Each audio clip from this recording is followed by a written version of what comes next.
Ingatkan kamu bengeng. Hang pui lang kaya, bukan lupa kaya. Amanah puja, buka baraman.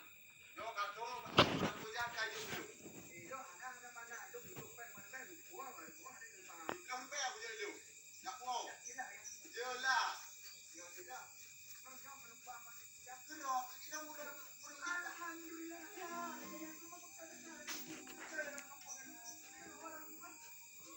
Baikkan toh. Lampu baraman.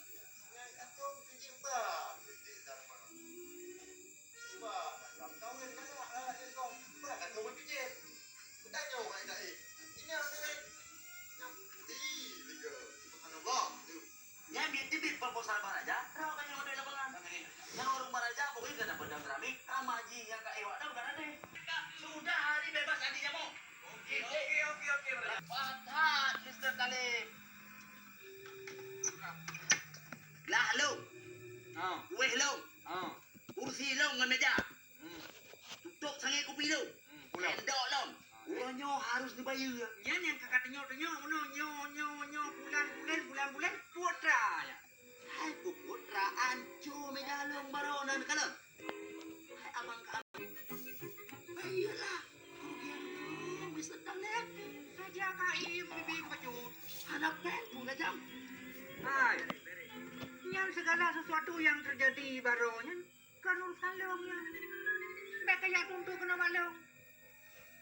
Kipan kan. Kita kaim hanya urusan salam kan. Anak urusan dia. Mr. Talib. Ulun tuan hana murusan. Yang penting retribusi pajak yang akan dicok ke Delung sebagai kawanan kampung tarik kembali menyana elalat.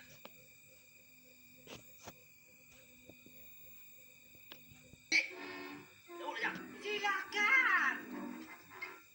Ada silakan.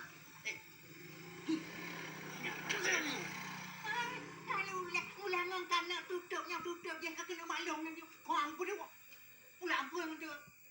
Mana itu tadi? Nyona sitok gara-gara anu muda bang gede aja aja.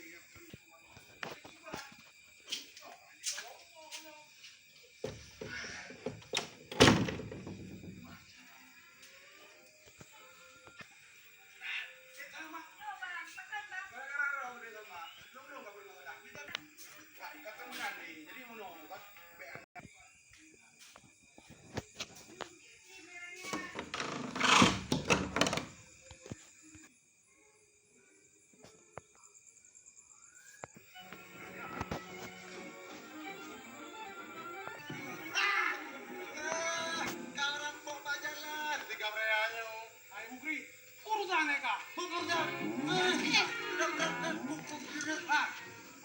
Nak pegang. Apa? Apa nak capai? Pegang. Bang aku apa?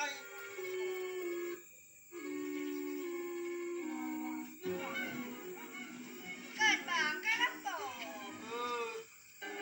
Sekarang boleh. Apa pegang?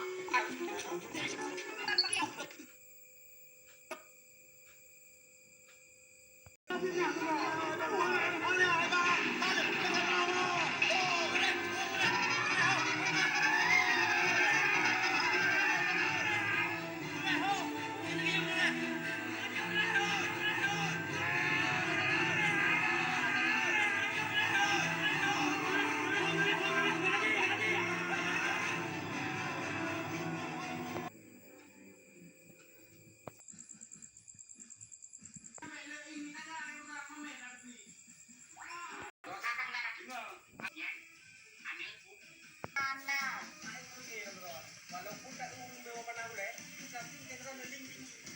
Yang dia kata dia. Mandi yang pegang jam tu. Itu orang tak kan tuk tu. Pero pagkanya na iba, mali, hindi no. Ada mana ada dua ni.